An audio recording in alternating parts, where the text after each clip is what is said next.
Hello viewers, আসসালামু আলাইকুম। আশা করি সবাই অনেক ভালো আছো। তো আজকে আমরা এসটিএম কার্ড 4 এর রিটেন কোয়েশ্চেনটা সলভ করব। আমার জানা মতে এসটিএম এর মধ্যে এটা সবচেয়ে ইজিয়েস্ট একটা কার্ড ছিল, যেটার কোয়েশ্চেন সবগুলো মোটামুটি বই থেকে আসছে। তো আমি তোমাদের বলে দেবো যেটা বই থেকে কোন কোন জায়গা আছে আর তোমরা এটা কিভাবে লিখতে পারবা, ঠিক আছে?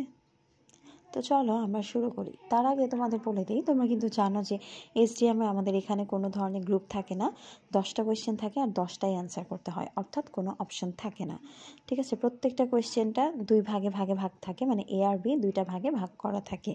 অ্যান্ড এ এর মার্কস থাকে 2 আর বি এর মার্কস থাকে 1.5, অর্থাৎ একদম প্রফ সিস্টেমে এই পরীক্ষাটা হয়ে থাকে। তোমার প্রফেও যেরকম হবে 4টা গ্রুপ থাকবে, এখানে সেরকম 4টা গ্রুপ না থেকে 2টা গ্রুপ হয়। অ্যান্ড হচ্ছে টোটাল মার্কস থেকে 35, আর প্রফে ওখানে থাকবে 70, অর্থাৎ 4টা গ্রুপ যেহেতু। তো পরীক্ষার সময় তোমরা সময় পাবা 1 ঘন্টা 20 মিনিট। এই 1 ঘন্টা 20 মিনিটের মধ্যেই কিন্তু তোমার রিটেনটা কমপ্লিট করতে হবে। লেখা এখানে প্রচুর থাকে, কিন্তু লেখাগুলোও কিন্তু অনেক ইজি। তাই তোমার যদি মাথায় থাকে সব কিছু, তাহলে তুমি কিন্তু একটু কষ্ট হলেও টাইমের মধ্যে এটা শেষ করতে পারবা। তো চলো আমরা শুরু করি। আর ভাইভা কোশ্চেন সবসময় মনে রাখবা যে ভাইভা যেই টপিকের উপরই হোক না কেন, যেই সাবজেক্টের উপরই হোক না কেন, সবসময় চেষ্টা করবা যে রিটেন কোশ্চেনটা আগে সলভ করে যেতে। সো ওইটা চিন্তা করেই এই রিটেনের অ্যান্সারটা আজকে আমরা সলভ করবো, ঠিক আছে?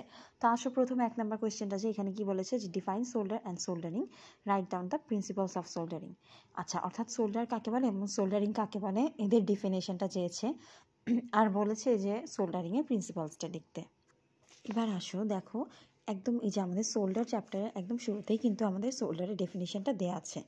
আমার একটু ঠান্ডা লাগছে, যার কারণে গলাটা এরকম শোনাচ্ছে। তো আশা করি তোমরা বুঝতে পারতেছো, কিছু না বুঝলে কিন্তু কমেন্ট সেকশনে জানাবে। তো আসো দেখো, সোল্ডার কাকে বলে? The metals or alloy which are used for the union of metallic pieces are called solders. অর্থাৎ আমরা দুইটা মেটালিক পিসকে, অর্থাৎ দুইটা ব্রোকেন মেটালিক পিসকে যেই মেটাল দিয়ে একসাথে জয়েন করব, অথবা যেই অ্যালয় দিয়ে, অ্যালয় জিনিসটা কি? অ্যালয় হচ্ছে mixture of 2 or more metal, ঠিক আছে? তো যখন নাকি আমরা অ্যালয় অথবা মেটাল দিয়ে দুইটা মেটালিক পার্টসকে জয়েন করব, এটাকে আমরা বলতেছি সোল্ডার, ঠিক আছে? যেই পার্ট মানে যেই অ্যালয় বা মেটালটা ইউজ করে আমরা জয়েন করব তাকে আমরা বলছি সোল্ডার। এখন আসো সোল্ডারিং কাকে বলে। এই হচ্ছে তোমার বইয়ের সোল্ডারিং ডেফিনেশন। তো এখানে আমাদের মিঠু স্যার একটু চেঞ্জ করেছে, চেঞ্জটাই তোমাদেরকে বলে দিচ্ছি। তো সোল্ডারিং এটা বলছে যে soldering is the process by which two or more metal parts are joined together by fusing and third metal in between them under 450 degree Celsius. তো এটাই হচ্ছে উনি সোল্ডারিংয়ের ডেফিনেশনে বলেছিল, তাই এটাই তোমাদেরকে বললাম। তাহলে সোল্ডারিংটা কি? এটা হচ্ছে একটা প্রসেস যার মাধ্যমে দুইটা মেটাল আমরা একটা আরেকটার সাথে যোগ করি। কিভাবে যোগ করি? বাই ফিউজিং থার্ড মেটাল, অর্থাৎ এর মাঝখানে আমরা থার্ড মেটালটাকে একসাথে ফিউজ করে লাগিয়ে দিই, লাগিয়ে এটাকে আমরা জয়েন করি। আর এখানে যে টেম্পারেচারটা থাকে সেটা থাকে 450 ডিগ্রি সেলসিয়াসের নিচে। তো তোমরা যদি এই সোল্ডার আর সোল্ডারিং দুইটা লাইন লিখো, তাহলে কিন্তু তোমরা পুরো 1 মার্কস পেয়ে যাবা। আচ্ছা, এখন আসো সোল্ডারিংটা যেহেতু পড়েই ফেলেছি, তো ব্রেজিংটাও পড়ে ফেলি। তাহলে ব্রেজিংটা কী জিনিস? এইটাও কিন্তু ওই সেম জিনিসটা। তো এটা তোমরা এভাবেই লিখবা যে brazing is a process by which 2 metal parts are join together by fusing and third metal between them.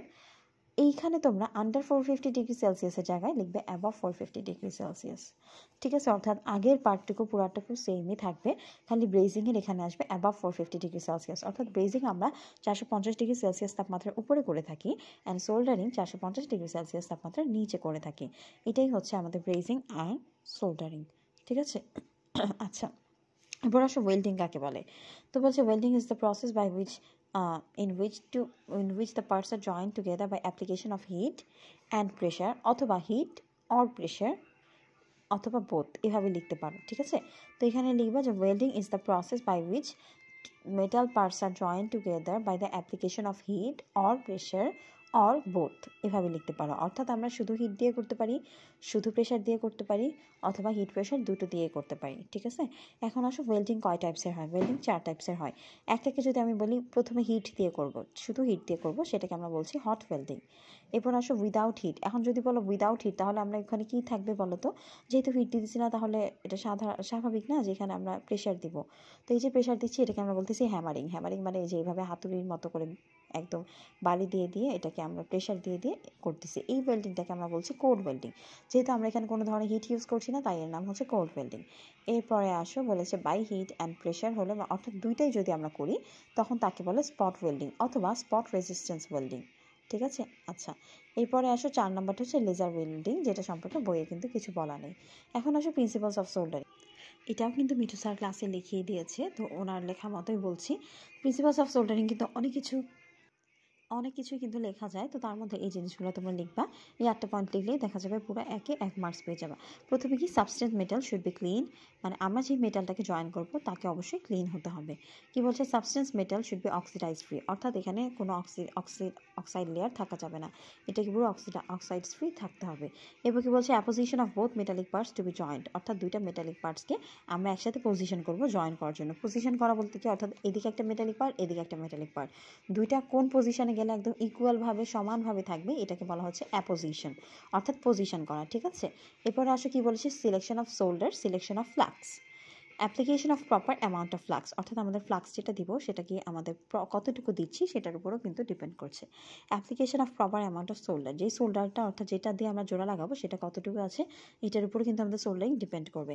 এরপর বলছে application of heat by using flame, অর্থাৎ আমরা হচ্ছে হিটটা কতটুকু দিব ফ্লেমের মধ্যে সেটাও ডিপেন্ড করবে। Application of heat by using flame. ঠিক আছে।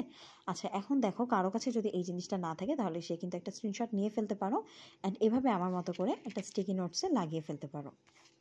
আচ্ছা, এখন আসো সেকেন্ড কোয়েশ্চেনে যাওয়ার আগে তোমাদেরকে একটু বলি, সোল্ডারিং প্রসেসে আমরা দুইটা মেটালকে একসাথে জয়েন করি। ধরো এটা একটা মেটাল, এটা একটা মেটাল, তো এটাকে আমরা বলি সাবস্ট্রেট মেটাল, আর মাঝখানে যে মেটালটা থাকে অর্থাৎ যে সোল্ডারটা থাকে এটাকে আমরা বলছি ফিলার মেটাল।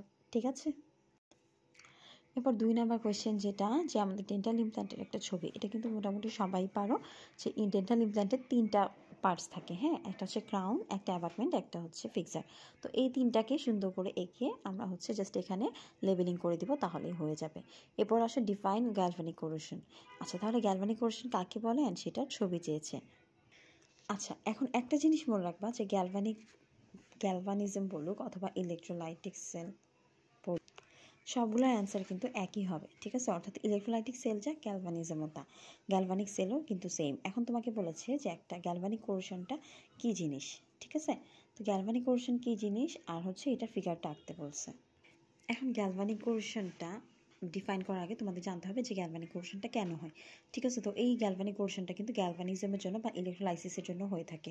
তো এটা ডেফিনেশনে প্রথমেই তোমরা লিখবা যে when two metals having different electrodes potential are immersed in an electrolyte and connected by wire then current will flow, অর্থাৎ দুইটা মেটালকে আমরা নিব, দুইটা মেটালের যদি আমাদের ইলেকট্রোমোটিভ ফোর্সটা ডিফারেন্ট থাকে, হ্যাঁ একটা থেকে ডিফারেন্ট থাকে, তখন দেখা যায় এটা আমরা একটা ওয়্যার দিয়ে আটকিয়ে দিলে ওখানে কারেন্টটা ফ্লো করবে। তো এখানে হায়ার ইলেকট্রোড পোটেনশিয়াল যে থাকে সে হবে ক্যাথোড, আর তার চারদিকে ইলেকট্রনটা এসে জমা হবে, আর লোয়ার যে থাকে সে হবে অ্যানোড, সে হচ্ছে ইলেকট্রন রিলিজ করবে। তো এটাই হচ্ছে আমাদের গ্যালভানিক সেল। এখন বলেছে যে ছবিটা আঁকতে। ছবি হচ্ছে দেখো এখানে বইয়ে 2 রকমের ছবি আছে, এখানে একটা হচ্ছে তোমার অ্যানোড আর ক্যাথোড দিয়ে দেওয়া, আর আরেকটা হচ্ছে তোমার জিঙ্ক আর কপার দিয়ে দেওয়া। ঠিক আছে। তো এটা এখন তোমার উপর ডিপেন্ড করে যে তুমি কোনটা দাও। যখন তোমাকে বলবে যে গ্যালভানিক সেল, তখন তুমি কপার আর হচ্ছে মানে ক্যাথোড আর জিঙ্ক দিবা, কপার আর জিঙ্ক, ক্যাথোড অ্যানোড। আর যখন নাকি তোমাকে বলবে ইলেকট্রোলাইটিক সেল, তখন তুমি হচ্ছে এখানে জাস্ট নর্মালি দুইটা দণ্ড দিয়ে দেখিয়ে দিবে যে দুইটা মেটাল আছে, ক্যাথোড আর অ্যানোড, যেহেতু এখানে ইলেকট্রোলাইট পাস করছে। ঠিক আছে। আচ্ছা, এরপরে বলেছে যে কম্পোজিশন। এখন দেখো এই কোয়েশ্চেনটা কিন্তু হুবাহু এখানে আছে। ঠিক আছে। Give the composition of widely used porcelain. তো এই যে পোর্সেলিনের মধ্যে কম্পোজিশনে কিছু নাম আছে, যেমন ফেলসপার আছে, কেওলিন আছে, তো সবগুলোর নাম তোমাদের একটা একটা করে লিখতে হবে। ঠিক আছে। আর যদি তোমাদের সময় থাকে তাহলে প্রত্যেকটা নাম লিখে এক লাইন ফাংশন দিয়ে দিবা। যেমন এখানে বলছে যে ফেলসপার যেটা, সেটা কিন্তু ফ্লাক্স হিসেবে কাজ করে। এরপরে আসো কোয়ার্টজ, যেটা সে কী করে, একটা রিফ্র্যাক্টরি ম্যাটেরিয়াল হিসেবে কাজ করে, যেটা কিনা আমাদের টেম্পারেচারটা উইথস্ট্যান্ড করতে পারে। এরপর আসো কেওলিন যেটা আছে, কেওলিনটা কি, এটা হচ্ছে একটা পিউরেস্ট ক্লে থাকে, এটা 4%, আর এটা হচ্ছে ওপ্যাসিটি দেয়। আচ্ছা, এরপর আসো অ্যাডিটিভসের মধ্যে এখানে আছে বোরিক অক্সাইড, এটা একটা গ্লাস মডিফায়ার হিসেবে কাজ করে। পিগমেন্টসের মধ্যে এখানে আছে কিছু পিগমেন্টস, সবগুলো অক্সাইড, যেমন nickel oxide, iron oxide, copper oxide, তারপর হচ্ছে টাইটানিয়াম অক্সাইড,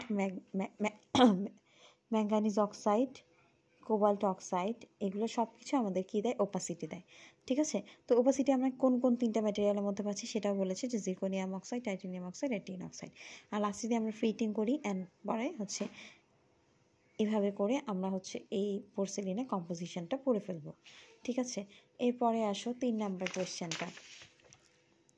3 নাম্বার কোয়েশ্চেনটা কী বলছে, what are the causes of porcelain shrinkage, how can you reduce porcelain shrinkage, and হচ্ছে ড্র কাস্ট পার্শিয়াল টেনশন। আচ্ছা, তো কজেস অফ পোর্সেলিন শ্রিঙ্কেজ এটা আমাদের এই পোর্সেলিন মানে ডেন্টাল সিরামিক চ্যাপ্টারে আছে।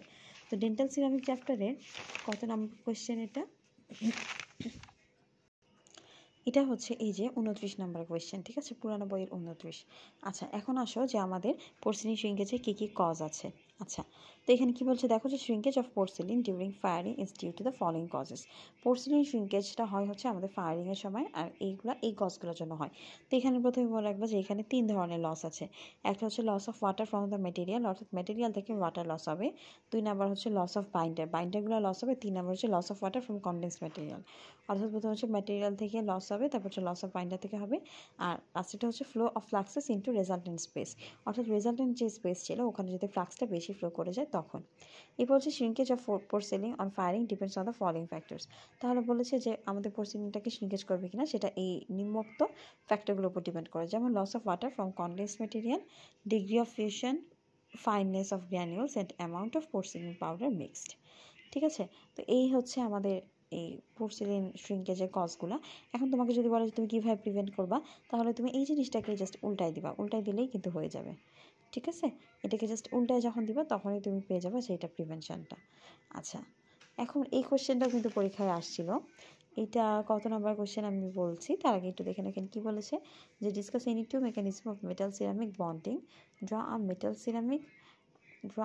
Ceramic restoration and point out the different parts.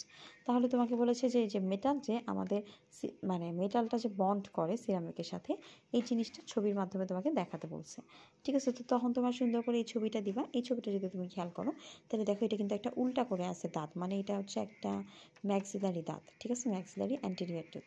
এই অ্যান্টেরিয়র টুথের মধ্যে দেখো কি বলেছে, এই ভিতরের দিকে এটা হচ্ছে দাঁত, এই পুরোটা দাঁত। হ্যাঁ, দাঁতের মধ্যে এই দিকটা হচ্ছে এনামের পর চারদিকে দেখো যে ভিতরে যে পার্টটা, এই পার্টটা হচ্ছে মেটাল কপিংয়ের চারদিকে যে এই যে সাদা অংশটা এটা দেখতে পাচ্ছি, এটা হচ্ছে পোর্সিলিন। তো পোর্সিলিনে দেখো এখানে কী বলেছে, এই যে একটা মেটাল কপিং, আর এই জায়গাটা হচ্ছে পোর্সিলিনের ওপ্যাক এরিয়া, অর্থাৎ ওপ্যাক পোর্সিলিন। তারপর একদম লাস্টের দিকে যে এই জায়গাটা হবে ট্রান্সপারেন্ট পোর্সিলিন। ঠিক আছে, আচ্ছা, ট্রান্সপারেন্ট পোর্সিলিন। এরপরে আসো এই যে এই জায়গাটা, যেহেতু এটাকে আমরা একদম ইনসাইজার টিতে নিয়েছি, তো এখানে ইনসাইজার এইচ থাকবে, এই জন্য এই জায়গাটার নাম হচ্ছে ইনসাইজার পোর্সিলিন। এরপর আসো এই যে এই পোর্সিলিন থেকে ভিতরের দিকে যখন যাচ্ছে এটা হচ্ছে বডি পোর্সিলিন, অ্যান্ড তারপরটা হচ্ছে সারফেস স্টেইন, তারপর হচ্ছে সার্ভাইকাল পোর্সিলিন। কেন সার্ভাইকাল? কারণ সার্ভাইকাল দিকে যায় এই জন্য। তো এই হচ্ছে আমাদের এই কোশ্চেনটা, এটা কিন্তু পরীক্ষায় খুব আসে। ঠিক আছে, রিটেনে আসে। এখন দেখো এখানে বলেছে যে আমাদের মেইন থিওরি হচ্ছে দুইটা এই পোর্সিলিনটা জয়েন লাগার, একটা হচ্ছে মেকানিক্যাল আর একটা হচ্ছে কেমিক্যাল। তো এই কোশ্চেনটা আমি তোমাদেরকে পোর্সিলিনের আরেকটা কোশ্চেনে বলবো, যেখানে লেখা আছে যে মেটালটা বা অ্যালয় কীভাবে পোর্সিলিনের সাথে বন্ড করে। ওই কোশ্চেনটা তোমরা দেখতে পারলে আরও ভালো করে বুঝবে। ওই কোশ্চেনটাও কিন্তু পেজে আপলোড করা আছে, তোমরা দেখে নিও। ঠিক আছে, তো আজকে আমরা এখানেই শেষ করছি। সবাই ভালো থেকো, সুস্থ থেকো, আল্লাহ হাফেজ।